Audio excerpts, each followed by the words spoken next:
By the way, all the recordings are available on the course webpage. Okay, we'll get started. So we were here looking at the overall flow of a compiler, and there are different phases of this compiler, and each one of the phases performs its specific task. It becomes easier to separate these in terms of these phases because they all use different kinds of techniques. Uh, as we'll see, we'll have to design lexical analyzer separately than a syntax analyzer. Right? So, although there will be some part which is going to be definitely common, not only the symbol table, but also some processing will be common. But at a logical level, they are definitely going to be very separate. And what we want to do is to take one quick example of each of these so that we understand it at a concrete level. So let's say that I have an expression or a statement z equal to x plus y into 32, which is here. When I try to give it to the lexical analyzer, it takes this as a stream of characters, right, that is the input, and then converts it into a stream of tokens. Tokens essentially is going to group the characters together from the program and form some meaning out of it, whatever it can understand. Right? So it says that the first part, that is Z, is an identifier. Right? It could be a variable, function name, whatever. It doesn't know what that is.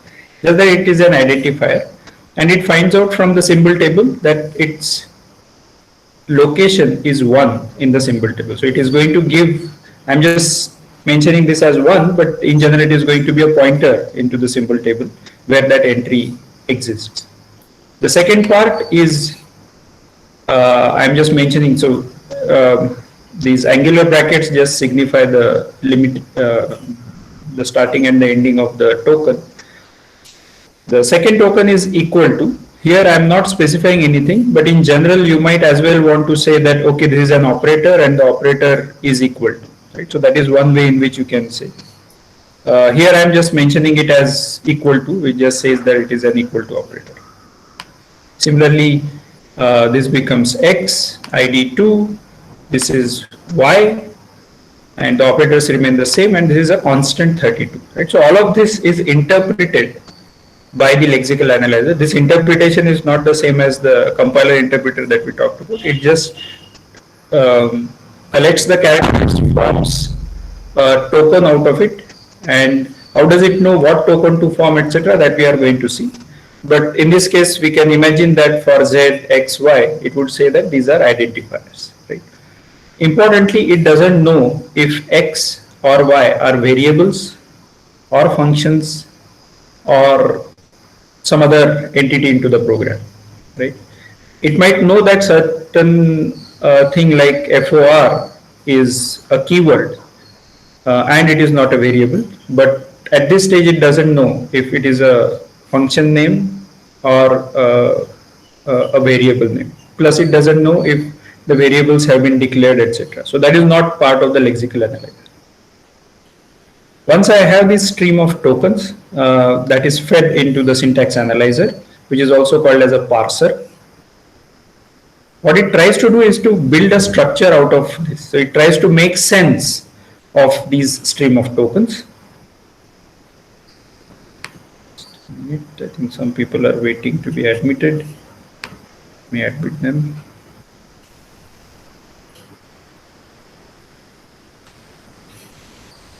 So that structure is shown as a tree here as the output of syntax analyzer.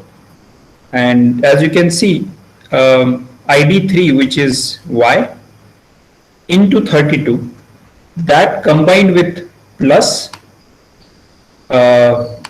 with x, and the output of all of this is going to be assigned to ID1, which is z. And there is an order in which the processing needs to be done, which is captured into this syntax tree. So the precedence of operators comes into picture, the associativity of operators comes into picture. And all of this is not present in the stream of tokens as the output from lexical analyzer, but that is present in the syntax tree. So that is the job of the syntax analyzer. Depending upon certain rules that the programmer is going to specify, it is going to build this syntax tree. Once I have this, not necessarily it will make sense like we were discussing. For example, I could do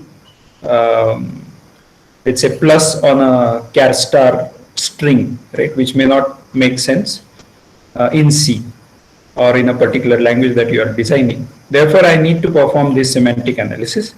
In this case, what it so happens that the variables are floating point variables, right? So X, Y, Z, let's say, are floating point variables. And also understand that so far we did not talk about the variable type. That is because we didn't require it to convert characters into tokens or tokens into the syntax tree. So in case of semantic analysis, we are going to require the type information. And let's say that all of these are floating points, so I'm going to use floating point units, or the instructions that I'm going to generate, machine code instructions, those are going to be related to floating point variables. And therefore, I need to convert this number 32, which was given as an input in the program, to a floating point value. Right? This is just a fictitious example, but what it could, I mean, in general, our floating point units will still work with the integer, so that is not really a problem, but this is definitely going to give you a glimpse of what all happens. In fact, it so happens that, I mean, sorry, what did I do? Sorry. In fact, it so happens that y is not a floating point number. Y happens to be integer, and x and z happen to be floating point variables, and so on. Therefore, that into float is not applied on 32 really. It is applied after that star is performed, because 32 and y both are integers, so that is okay, and so on. So all of this needs to be taken care of as part of the semantic analysis. The output of semantic analysis is also a tree. It's also called as a syntax tree or a parse tree. Just that there will be some additional information, there might be some additional checks which we perform, so the error messages might be more out of this. That gets fed into the IR generator, and that IR, one of the IRs looks like this. We'll study more about IR.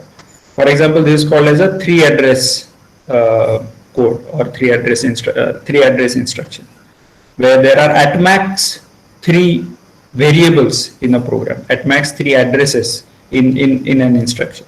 Right? For example, T1 equal to ID 3 into 32. This could be the first instruction which performs the multiplication, and you can see that it becomes easier to generate this code from the syntax tree rather than the original output of the lexical analyzer. T2 is the into float of T1, and then there is plus operation, then there is an assignment operation, and so on. So this is a intermediate representation, and this intermediate representation is going to be very important from the perspective of optimizations, and that is the next step of the compiler.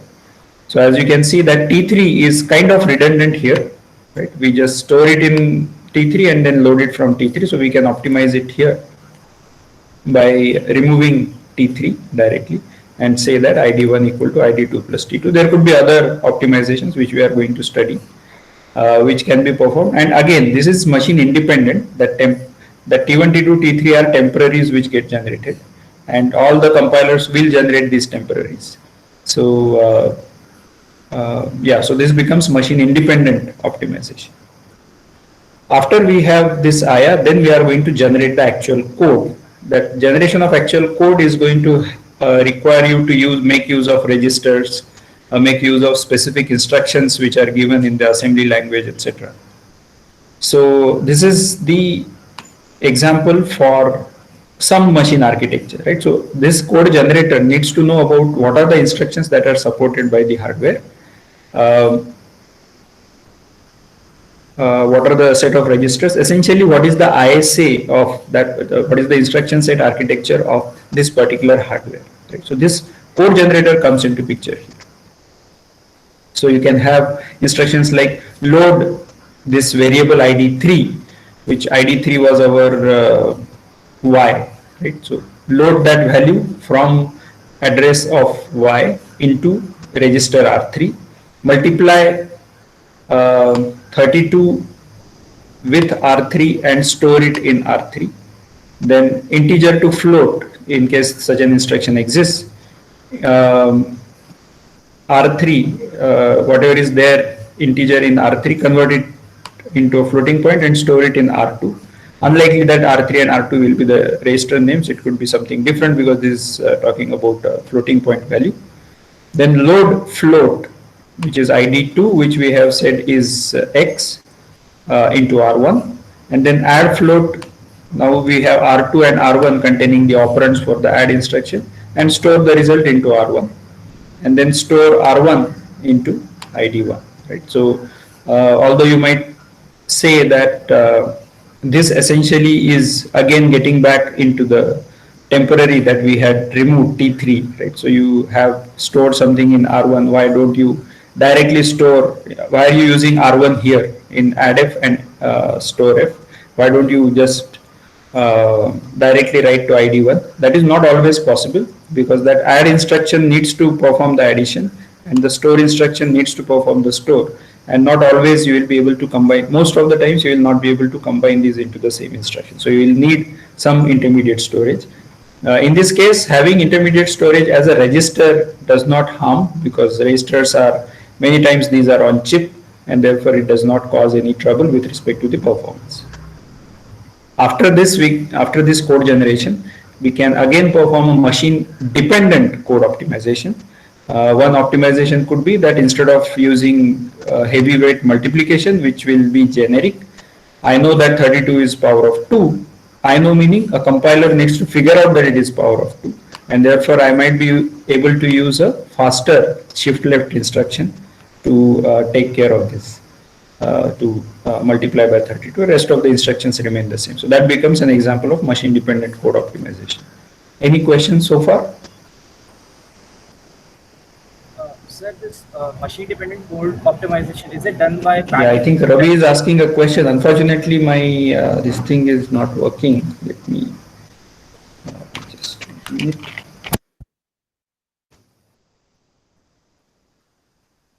Hello, sir, can you hear me? Yeah, I'm able to.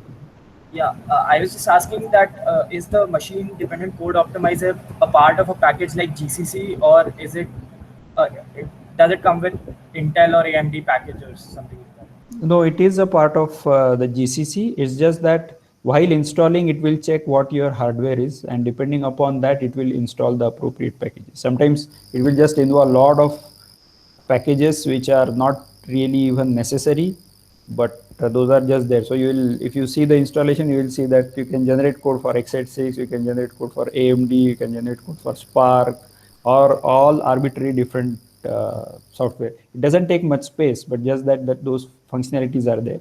There is also another reason why sometimes these get installed. Sometimes you can do something called as a cross compilation. What that means is that I have, let's say, x86 processor, but I want to generate code for AMD. Now, ideally, one would want that this program should be taken to AMD machine, generate the binary there, and run it there. But the cross compilation allows you to create the binary here on a different architecture, just that you will specify that I want to generate code for AMD. For that reason, I need to have an assembler and a code generator corresponding to AMD on my x86 machine. Right? So that is also possible.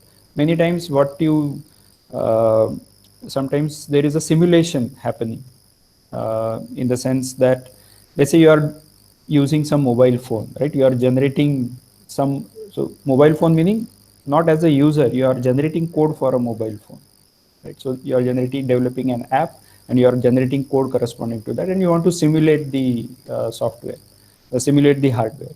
So in that case, you can generate code for a particular, let's say Motorola phone or Samsung phone, and that code needs to be, so you are running it on your local machine, on your laptop, but you will have that instruction set architecture available, so you can perform cross compilation, which is quite useful because in many companies the hardware might lag. I mean, the hardware is coming up, But meanwhile, the simulator is ready because it's a piece of software which you can build once you have the ISA ready. So you can build a simulator and just continue with your application development using the simulator. Once the hardware is ready and well tested, then you can finally perform the operations or the testing on the hardware. Any other concerns? Yes, sir. So, in like, I was thinking, let's say, for the same ISA, Intel, like for let's say x86, Intel and AMD have two different architectures. So, do the developers of GCC collaborate with them to get this step done? Because one, like, some instruction may be faster here compared to a similar instruction. Yeah, so many of these companies, I mean, uh, these are really bigger companies, so they will make all these ISAs public. But there could be companies which will keep their ISA restricted to the company. So as far as Intel AMD are concerned, their ISAs are publicly available. So anybody in the world can actually create packages or compilers for them. Not a problem. But coming back to the cases where a company, let's say, restricts or does not make their ISA visible, it becomes company's responsibility to come up with the assembler corresponding to it. Right? So, for example, let's say there is NVIDIA GPU. Right? So, NVIDIA, let's say, a lot of it is proprietary, and some of the hardware aspects are not made visible, are not well documented, are not documented at all. Right? So, because they want to keep their, let's say, um some of these might be under patentee, right? And they don't want to reveal that information right away to the user. So in such cases, the company itself needs to provide the assemblers corresponding to it, but then it becomes the job of the company to make those assemblers available on different platforms. Right? So for example, let's say they will look at the market and figure out that, okay, let's say 75% market is Intel, let's say 20% is AMD, and the rest of it is other companies. So let me have Intel and AMD assemblers built on Intel and AMD architectures, and therefore I'll be able to cover 95% of the market. So that also goes into their planning of the business. Did I answer your question, or was I? Yes, sir. Okay. Any other concerns here? Yeah, those of you who have interest, you should definitely read some of the technical blogs or technical news which comes up from different companies about this, just to keep yourself abreast with information related to this. Yeah, not everybody will have interest, but anyway. Okay, so all of these phases require the use of symbol table at some or the other place, right? For example, even the lexical analyzer could identify that it is an identifier, and its entry is 1 into the symbol table. So this information can be directly fetched by the lexical analyzer from the symbol table. As well as when you generate the code, you will most probably want to keep track of which register is holding what variable at different points in time. The reason being that you would like to optimize the register allocation also. I mean, number of registers is going to be very fixed, right? So as you would have studied in foundations of CS3, number of registers is very small on chip registers, and therefore you want to make the best use of them.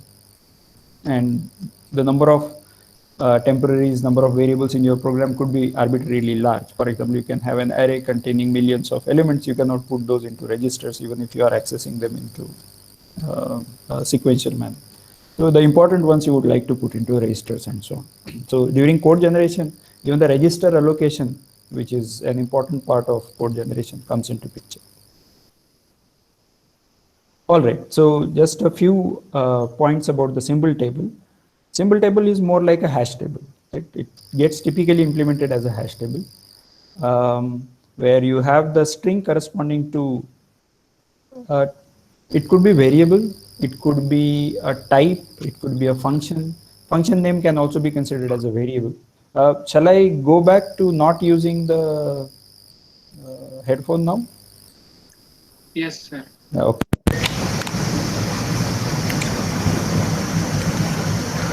All right. So symbol table is going to have the hash table like structure, and I mean hash tables, as we studied, are going to be very useful for faster searching of these variables inside, because the symbol table can actually get very large. I mean, even for moderately sized program, you could see that, for example, as soon as you do hash include stdio.h, there is a bunch of, let's say, thousands of lines which are going to get added, and all of this is going to be fed to the compiler. So the compiler is going to keep track of all the function declarations, what are their input arguments, what are their output argument, etc. As well as your own program. And your own program actually can be also at least 1,000 lines or 10,000 lines, in real world setting millions of lines and so on. And therefore we require faster searching there. However, many of the symbol table implementations might have, or rather I would say some of the symbol table implementations can have a combination of hash table and some other structure internally. For example, if I have a scope based information and variable z is present in, let's say, one scope as well as another scope, then I don't want to keep z as the hash value. Right? So I would like to keep the scope information as well as z as the hash value, or I can have scope information as the first hash value, and within that I might have, let's say, a list of variables which are stored particularly in that scope, and so on. There could be nested scopes also, which is also possible in C, but in some other languages it is very nicely modularly kept information, that you can have function within a function, right? By the way, as far as GCC is concerned, it does allow function within functions, although it is not part of ANSYS. So ANSYS is a standard, right? GCC implements a superset of what is supported by ANSYS.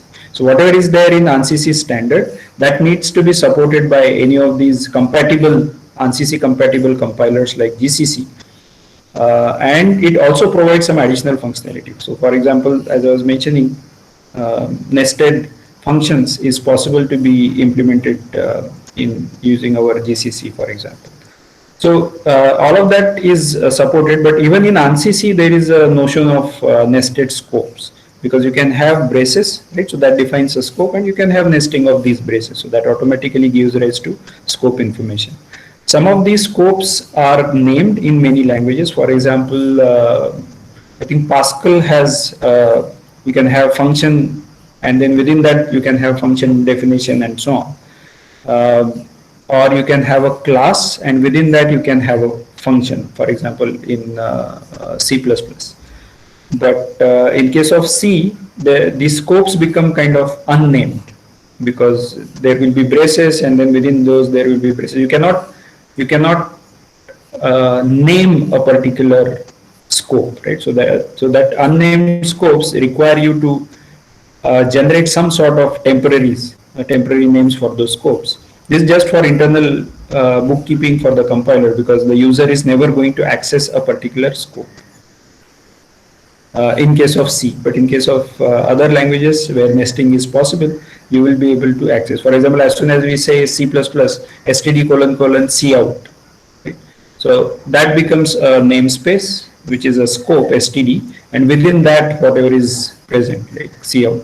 So that becomes a nesting of scopes, and you can have a large scope available. For example, even in Java, when we say org.something, that is in some sense a scope, right? So you have different packages, and within that sub packages, and finally there are classes available.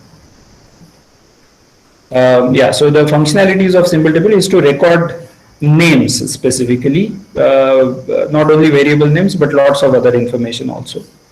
And also collect the attributes, right? So you can have function declarations, you can have type defs, you can have what else will you have? You can have in case of, for example, object-oriented languages, we require the class information, etc. So all of this information needs to be present in the symbol table. So the first thing about the attributes or the properties of such variables, I'll use variable as a generic term to mean all of these that I just mentioned. The type, Then what is the storage requirement? It could be a scalar or a vector, etc. I mean, an array, etc. Then the type modifiers, whether it is a const, static, or what are the mutable, right? So all of these become, or a virtual function, etc. So all of these are type modifiers.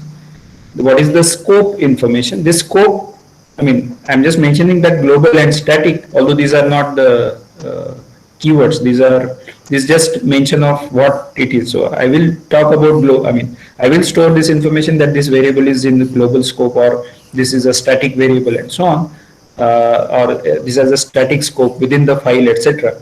But I need to definitely store the information about the scope, because I need to make sure, for example, in case of C++, that the destructor should get called as soon as the variable goes out of scope and so on. Also, the scope information is very important, because there might be the same named variable in two different scopes, so that becomes important. There are other ways in which people or the compiler writers do this. For example, you can change all the instances of, let's say, variable X appears in two scopes. You change the variable name inside to mean X followed by some scope name, right? So that gives it a unique name corresponding to different scopes. So that is also another implementation specific detail. For functions, it can also keep track of the arguments, and arguments mean all of this information again comes into picture: type, storage requirement, type modifiers, etc. Yeah, Prayas has a question. Can we see the symbol table during the compilation process? I have never, at least I don't know the answer to this question. Can you dump the symbol table information? So symbols definitely you can know of. For example, there is an nm command using which, not the compilation process, using if you have a.out or .o file or .lib file, you can dump the information using that nm command about the various symbols. But whether you can dump the symbol table, I don't know. I really don't know. There may be some command of GCC, but at least I have never come across this. But if you find it, let me know. This is interesting. All right.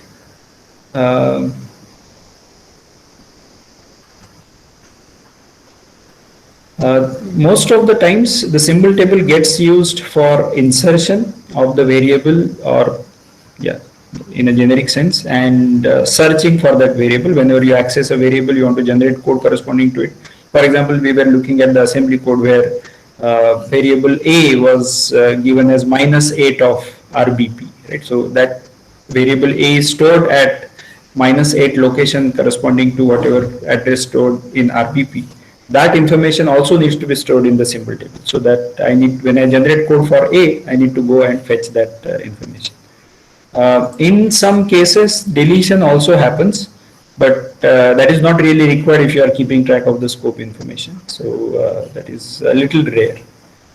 Just to give an example, in C, for example, we have int xyz as the declaration, the definition of variables. By the way, this declaration and definition are two confusing things which keep coming up.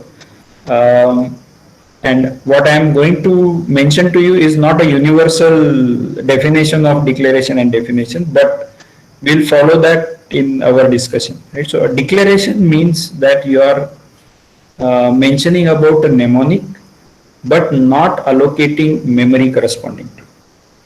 Right? Whereas a definition necessarily means that you are allocating memory. So as soon as we say int xyz, we are allocating memory for xyz, and therefore we'll call this as a definition. What will be a declaration corresponding to this? Any example from C?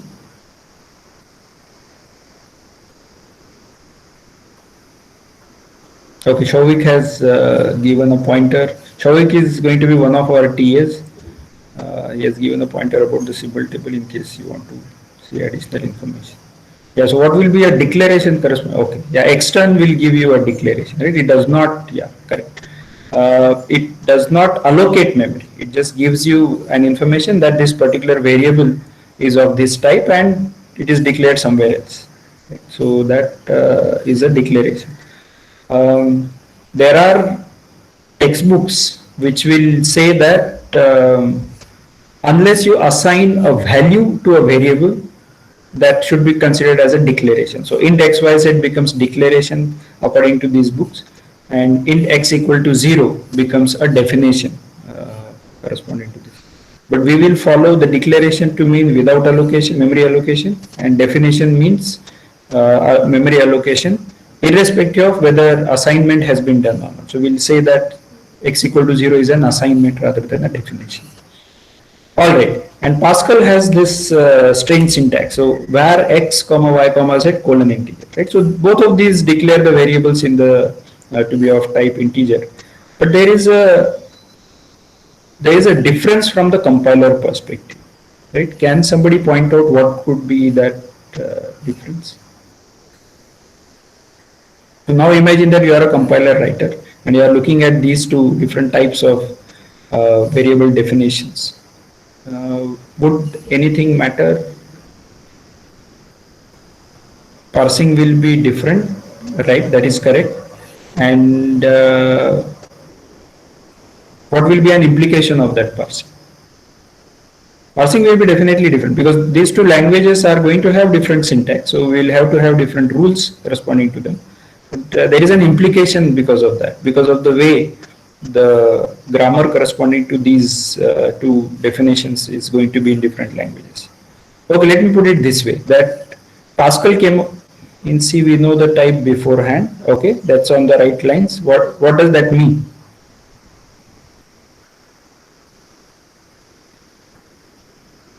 The attribute in the second will be obtained only after reading the full line, right? So you guys are on the right line. So what happens? Symbol table entry is generated as variable is read, correct? So you can push x, y, z into the symbol table in case of C because you already know the type. In case of Pascal, there are two ways in which this gets done. One is that you create a list of x, y, z variables, and then when you read integer, at that time you push all the elements from this list, right? So this list creation is extra, which is not required in C. Another way that some Pascal compilers can do is that you make an entry of x, y, z by not updating their types and then backpatch it later once that type becomes available, right? So when you design a language, and all of us know that C was designed for, let's say, systems programming or systems software, and therefore performance was very, very important from the perspective. And they also wanted a very small compiler because the memory sizes of the operating system were also very small, and therefore all these quirky things of different kinds of symbols, etc., which are there in C, all those come into picture. And one of those things also gets visible into this declaration, that you don't have to worry about creation of a list, right? So that also gets optimized.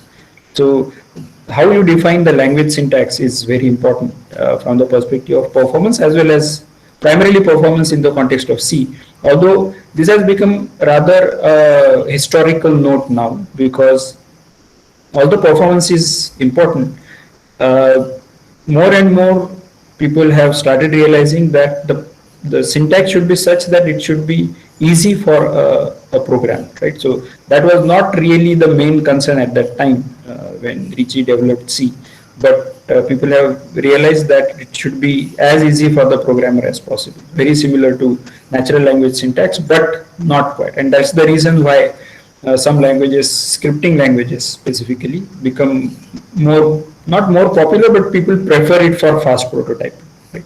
You don't want to get into a more complicated language like C initially. All right, so we'll move ahead from here. In an ideal scenario, we would want that irrespective of what my language is, irrespective of what my target hardware is, I have this one compiler, and I'm just going to use that to generate code for any language, for any hardware, right? So unfortunately, that ideal world doesn't exist. In reality, we have different compilers for different languages, and more unfortunately, we do not have support for all the target hardware for each language, right? So we have support for some platforms, whereas it is not there for some platforms and so on. The story becomes more and more complicated as you have more and more dependencies. For example, we hear this quite often: I don't have a compiler for this particular platform, right? So then my program compiles with an older version of GCC but does not compile with a newer version, right? These are common problems. This is not something which I am kind of cooking up. This is something which we have faced ourselves, right? And this is not really a good sign, in the sense that we need to have ways in which people should be able to compile freely across hardware and so on. But there are lots of troubles because of that. There are business issues also involved in this, and therefore it's not always technical matter. Right? My program compiles with the new version but does not run on this new platform, right? So you have software hardware mismatch. My program compiles with an older GCC if you disable optimization, right? So there are sometimes bugs in the compiler, right? So I'm talking about bugs within the compiler, which means that there are bugs within GCC which might get enabled when you suddenly enable optimizations or enable, let's say, vectorization and so on. So all of this creates compatibility issues, and you can go up further as much as possible. My program compiles if you have LLVM 5.4, Clang 5.5, GCC 501 on x86-64 with Lone Star 1.2 or above on Ubuntu 16 or below, whatever are our dependencies across software and so on. So those of you who have tried installing software on using sudo apt-get or other commands, you must have realized that it's actually a nightmare many times, and many times we have to give up that, okay, I don't want to use this software, I'll try with some other way or something like that. So the reality is a little more complicated than the ideal world. Right? So that's what I wanted to confirm. That's what I wanted to tell you here.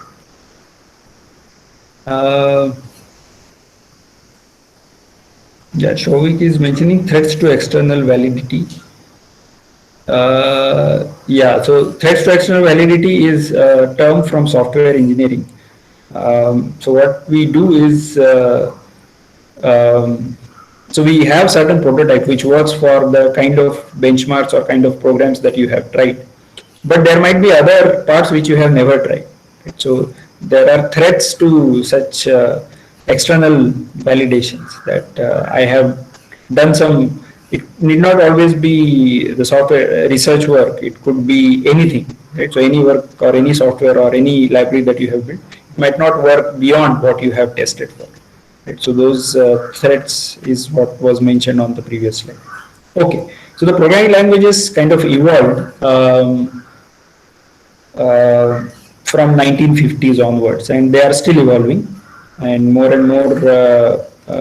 languages are coming up. So first electronic computers came in US in 40s, and then the programming there was in machine language and so on. I might sound a little historical here, but it's important that a couple of slides on this one will give you some glimpse of how it was earlier.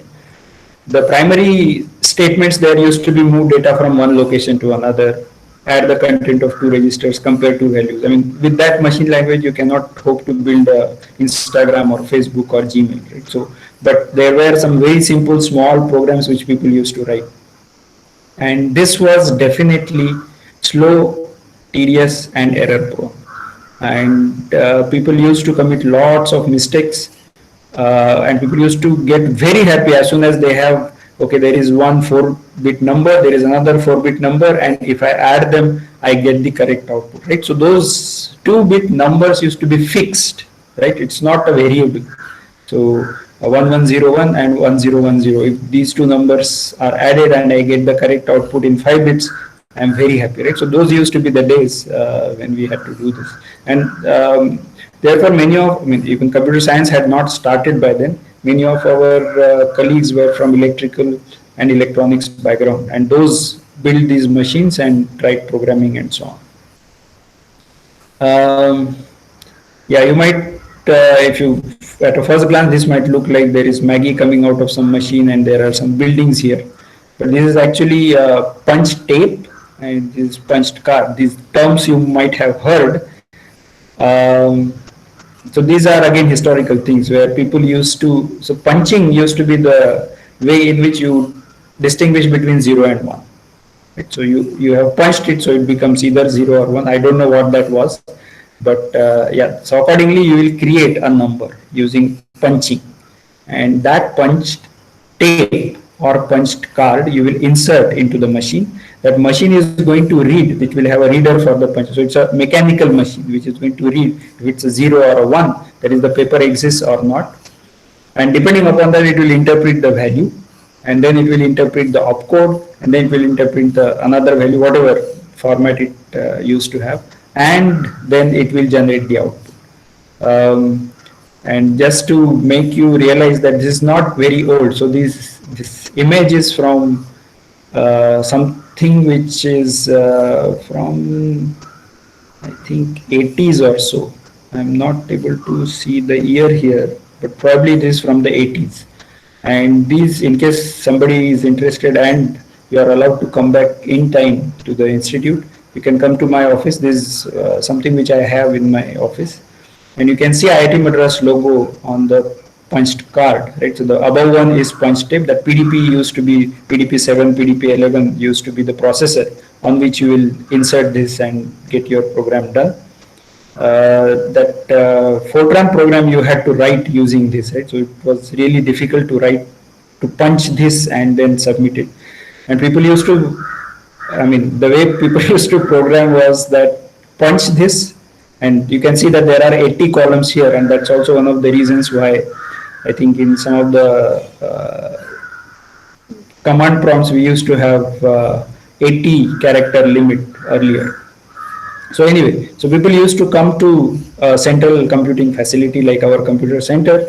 They will give their punched information. So you do everything on paper first, then you punch according to the bits that you have generated. You submit your punch card or punch tape to the person who is handling that machine.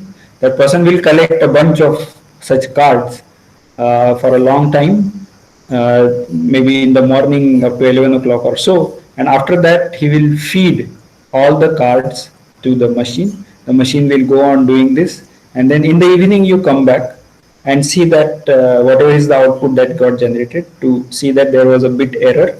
And then next morning, you have to, I mean, in the night, you have to work on it, fix that error, and next morning, you have to submit it, right? So this is what batch processing of different punch cards, which used to happen in not only at IIT Madras, but all the other institutions, right? And in case you are trying to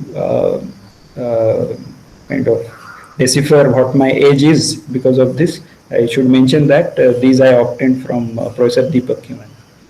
All right, so we'll move ahead from here. Yeah, Sai Dheeraj is suggesting that punch is 1, no punch is 0. Yeah, thanks, Sai Dheeraj. I didn't know about this. So punched used to be 1 and no punch used to be 0. So by default, we should have 0. All right, good. So the programming languages evolved like assembly languages definitely initially, and that was a huge, I would say, positive boost instead of coding directly using the zero ones, right? So these assembly languages really made the life much easier, and that was actually the start of, in some sense, compilers. So only there were mnemonics for machine instructions, and so corresponding to each instruction there used to be a mnemonic. That is more or less followed even now, although there are some variations here where we can have different kinds of same instruction to mean different things in different contexts, etc. So that has also evolved over time. And later there was support for the pre-processing macros, which was added, which was a level above the assembly language. So it was a different compiler which would compile into the assembly language, and then the assembler will compile it into the machine code. The high-level languages came up just soon after that, which were built on top of the assembly languages. So Fortran for scientific computing, COBOL for data processing, and Lisp for simple computation. These were one of the early languages which were developed by people. And these were so successful, they are still in use today. And that really shows how important these were.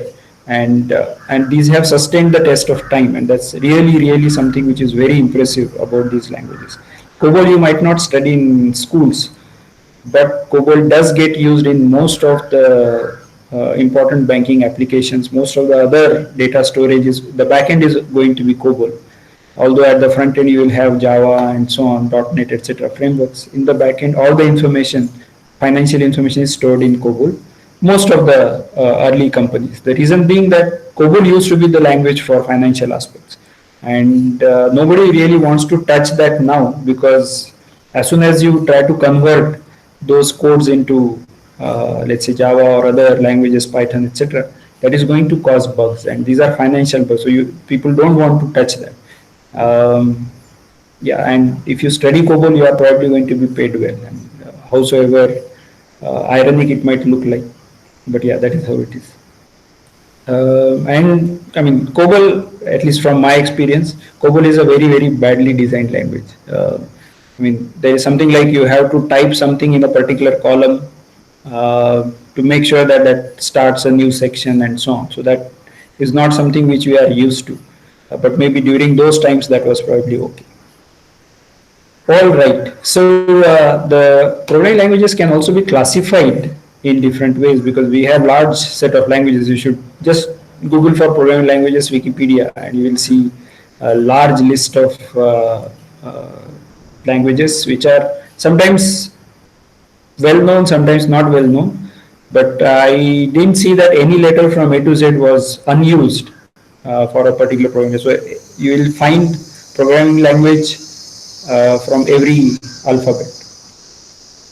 So based on the paradigm, like you are doing paradigms of programming, these could be imperative or declarative. For example, our C, C++, Java are imperative languages. Lisp and Prolog are declarative languages. Based on the generation, the first generation, second generation, which is starting from how much high level is the language, right? So how much you need to code, it depends upon that. So if you are talking at the machine level, that's called a first language or first generation language. In assembly language, then the high level languages like Fortran, COBOL, Lisp. There are fourth generation languages called as SQL, and then there are some domain specific languages like PS, etc.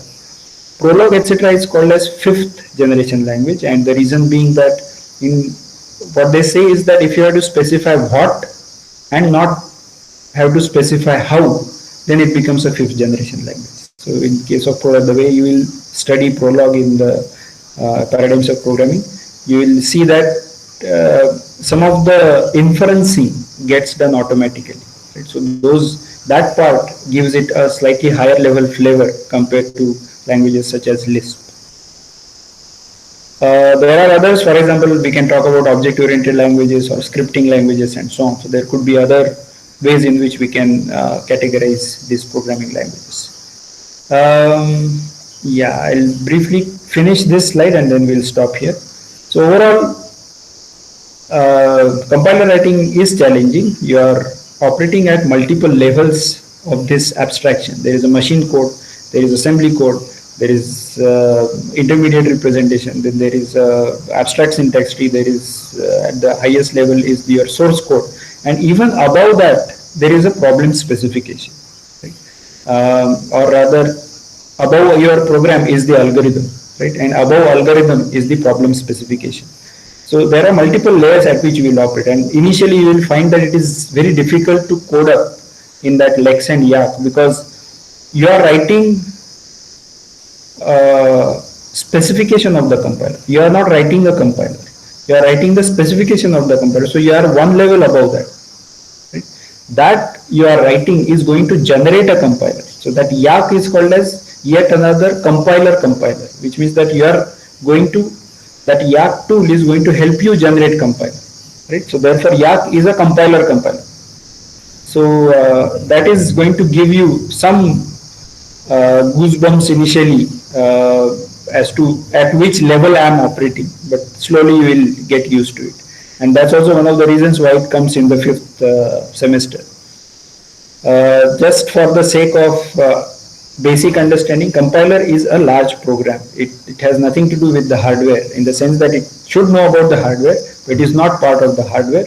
It's a piece of software, right? It should translate correctly, potentially infinite set of programs which can be written. in a particular source language, right? So there could be very contrived languages in which the number of programs could be finite, but in general purpose languages, the number of programs that you can generate is going to be potentially infinite. There will be limits of resources, etc. And it so happens that the problem of generating the optimal target code, optimal from the perspective of different aspects like performance, amount of memory used, energy used, or some other criteria that you might have, maybe the number of lines of code and so on. That is in general undecidable. You will solve the halting problem if you can prove this.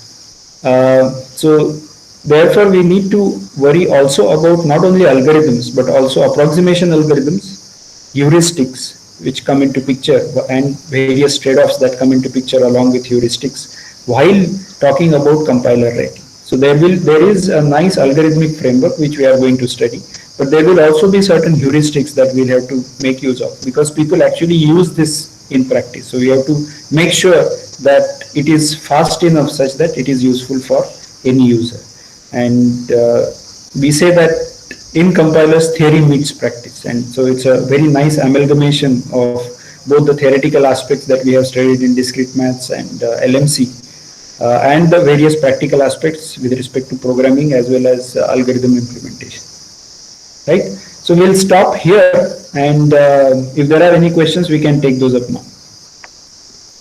Sir? Yeah, Naman, if you are talking, I'll just put the headphone. Just give me a minute.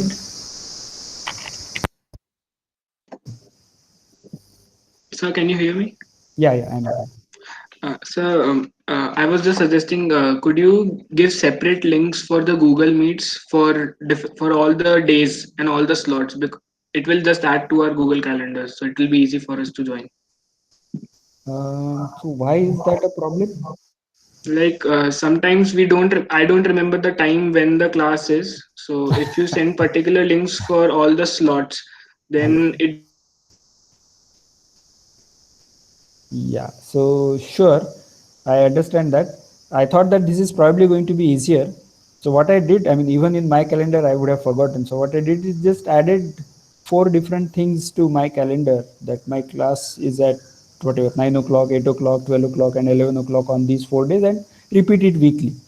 So my suggestion is that maybe we can try it that way, and we'll keep this link common for all our discussions, and so that even our labs etc. will happen with the same link. Because I have seen that this different link people have used in the last semester, and it so happens that the link doesn't go on time, or sometimes the faculty member will forget and so on. So all of those problems, I mean, there will be issues with this also. So we'll probably avoid those problems with this, but I suggest that we can add those to our calendar as a different thing. Can we say some program is a compiler if it, for example, converts Java source code to equivalent C code? Yes, these are also called as compilers. Sometimes these are also called as simple translators rather than compilers, but technically these are still compilers because what they are doing is not going all the way up to the code generation level, that is the assembly level, etc. They will take the source code, have the grammar corresponding to it in one language. They'll convert it into a syntax tree, and from there, instead of going into even the IR, from there they will try to build up in a different language, right? So these are also called as compilers, but many times these are only called as translators. In case of spoken languages, these are called as transliterators. In OS class, we have calendar invites for all slots with a single link.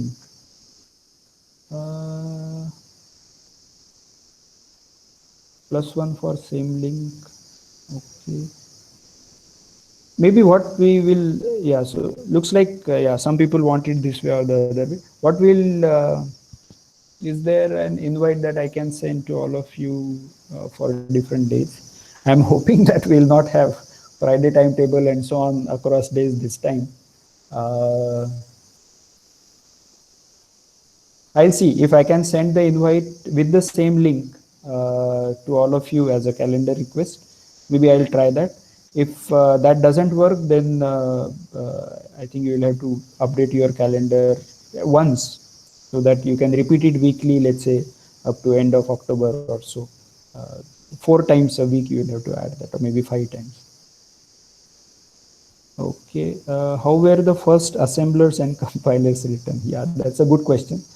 So this is an interesting question, because you want to write the assembler, but in which language will you write the assembler, right? So for writing the assembler also you will need an assembler. So this is a common problem, and it happens even now. Just that now you have lots of different languages to write your compiler in.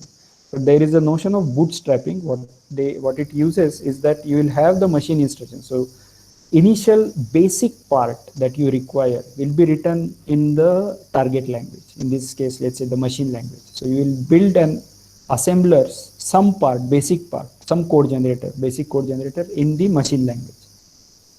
Once you have built that part, then using that you build up your own assembler. So you will write your assembler in the same assembly language, or you will write the compiler in the same compiler language. But your base part, that bootstrap part, will be written in the lower level language, let's say assembly language. Good question. Yeah. Shovik has also given one link, history of compiler construction. That might also be helpful. Any other concerns, questions? Similar to recursion? Yeah, in a sense it is recursion, but the recursion comes as the next part. The base part is, yeah, the base part is written in the, let's say, assembly language for the compiler. And then the recursion, I mean, you will write your, for example, C compiler is written in C, or C++ compiler is written in C++. That is how it will go. Yes, correct. More like iterative improvement. Yes, this can be called as an iterative improvement. That makes sense. Once you have the base part ready, then you can do iterative improvement. Correct. Yeah. All right. So we'll stop here and we'll meet on Friday at 11 o'clock. See you.